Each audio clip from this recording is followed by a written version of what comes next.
Super fast cinema shots में आपका स्वागत है।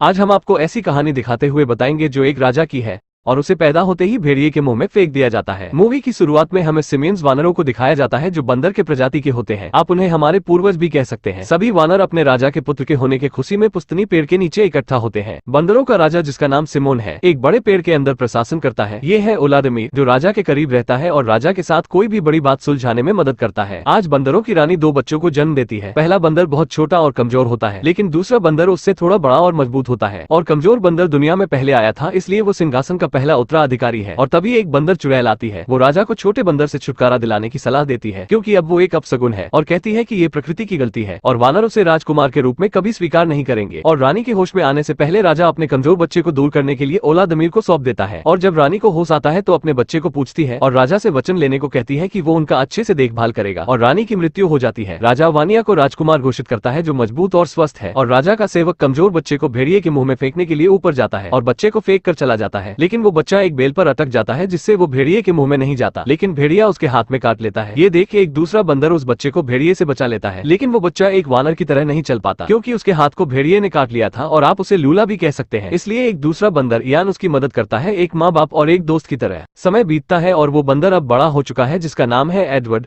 लेकिन वो अभी भी इयान की पीठ पर सवारी करता है, क्योंकि अभी भी उसका एक हाथ काम नहीं करता और वो दोनों ऐसे रहते हैं जैसे एक दोस्त हो। इयान को बोलने में थोड़ी समस्या है, इसलिए वो ठीक से बात नहीं कर सकता। एडवर्ड देखता है कि एक चूहा उसका खाना चुरा रहा है। वो उसे पकड़ने के लिए उसके पीछे भागता है, लेकिन एक हाथ से उसे पकड़ नहीं पाता। फिर वो पेड़ के रस का इस्तेमाल करके एक जाल बनाता है, जिससे वो चूहे को पकड़ सके। और तभी उन्हें एक आवाज सुनाई देती है। आवाज से उन्हें पता लगता है कि खेल की शुरुआत हो चुकी है। इस खेल में एक नारियल के फल को बॉल बनाकर बड़े जानवर की खोपड़ी में डालते हैं। जिसका बॉल उस खोपड़ी में गया, वो खेल का विजेता होता है। इयान जाने से मना करता है, क्योंकि इन दोनों वानरों के अन्य वानरों द्वारा भेदभाव किया जाता है। एडवर्ड किसी भी तरफ इयान को मना लेता है और दोनों खेल देखने चले जाते हैं। वानिया, जो राजा का बेटा है, वो इस खेल का पहला विजेता है, जिससे सभी वानर उसकी तारीफ करते हैं। अब खेल का दूसरा पड़ाव शुरू होता है। खेल के बीच में बॉल देखकर इयान से रहा नहीं जाता और बॉल को एक छलांग में पकड़ लेता है और नीचे गिरता है, लेकिन वो बॉल एक छेद में चला जाता है, जहां से उस बॉल को निकालना असंभव था। सभी वानर इयान को पीटने लगते हैं और एडवर्ड उस बॉल को निकालने के लिए एक लंबी लकड़ी और पेड़ के चिपचिपे रस का इस्तेमाल करता है और बॉल को बाहर निकाल लेता है। सभी वानर उसके चारों तरफ इकट्ठा हो जाते हैं और पूछते हैं उसने ये जादू कैसे किया। और तभी वानिया आ जाता है और एडवर्ड से बॉल लेकर ऊपर फेंकता है, लेकिन उस चिपचिपे रस से बॉल उसके हाथ में चिपक जाता है। सभी वानर उसे निकालने की कोशिश करते हैं और झटके में नारियल निकलने से वो राजा के सर पर जा गिरता है। और जब ओलादमीर उसे खींचकर निकालता है तो राजा का बाल भी नारियल में चिपक कर साफ हो जाता है। राजा इस अपराध करने वाले अपराधी को जानना चाहता है। इसी बीच डायन एडवर्ड को देखती है और ओलादमीर से पूछती है कि क्या उसने उसे राजा के कहने के अनुसार बच्चे को भेड़िए के मुंह में फेंक दिया था या नहीं। ओलादमीर कहता है, राजा के कहने के अनुसार उस बच्चे को मैंने भेड़िए के मुंह में फेंक दिया था, लेकिन डायन उसे धमकाते हुए उसकी सही पहचान पता करने के लिए भेजती है। लेकिन राजा का बेटा वानिया ये सब सुन लेता है और अपने पिता से किसी दूसरे वानर को सिंहासन लेने की बात करता है। और राजा सिमोन इसके बारे में कुछ करने का वानिया से वचन लेते हैं।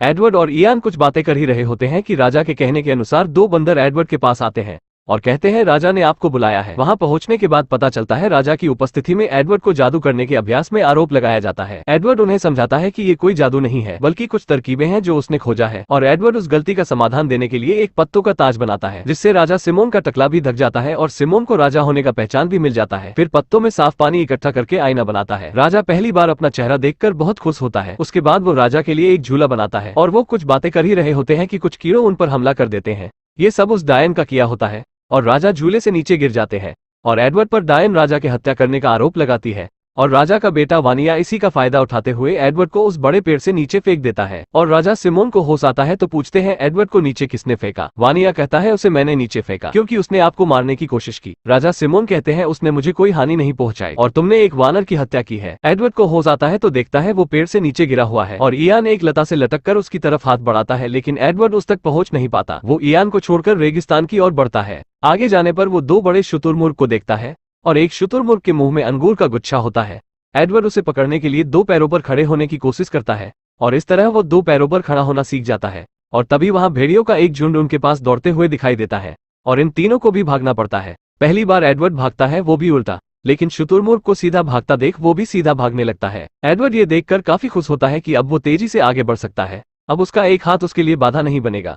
और बाकी बंदर उसे 2 पैरों पर दौड़ता देख काफी उत्साहित होते हैं और वो तीनों गेंदों के झुंड से होकर आगे निकल जाते हैं। गैंडे देखते हैं कि उनकी तरफ भेड़ियों का झुंड बढ़ रहा है। वो भी वहां से भागने लगते हैं। लेकिन अब एडवर्ड के पीछे भेड़िए और भारी भरकम गैंडे पड़ चुके हैं। एडवर्ड रास्ते के अंत तक पहुंच चुका है और वो वहां से नहीं हटा तो कुचला जाएगा।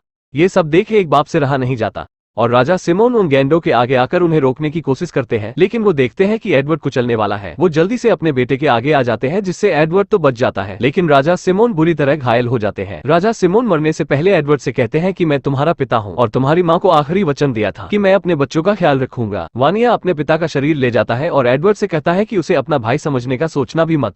वानिया को राजा का ताज पहनाया जाता है। वानिया ओलादमीर को गुस्से में बर्खास्त कर देता है। सर्गेई ओलादमीर की जगह लेता है और ओलादमीर को वानरों के झुंड और प्रजा से बाहर कर दिया जाता है। और तभी एक तेज का भवंडर आता है, जिसकी चपेट में एडवर्ड भी आ जाता है, लेकिन उसमें लूसी नाम की बंदरिया मिलती है। एडवर्ड को उसे देखते ही प्यार हो जाता है। वो दोनों अच्छे दोस्त बन जाते हैं और एडवर्ड उसे 2 पैरों पर खड़ा होना और चलना सिखाता है। और वहीं दोनों को ज्वालामुखी से आग के बारे में पता चलता है। एडवर्ड उत्साहित होकर आग के एक टुकड़े को सभी बंदरों को दिखाता है, लेकिन सारे बंदर उसे मारने लगते हैं। एडवर्ड और लूसी वहां से चले जाते हैं, जहां वह एक भेड़िया को गुफा से आग की मदद से भगा देते हैं और दोनों उसी गुफा में रहने लगते हैं। सभी बंदर लूसी और एडवर्ड को शिकार करते हुए देखते हैं।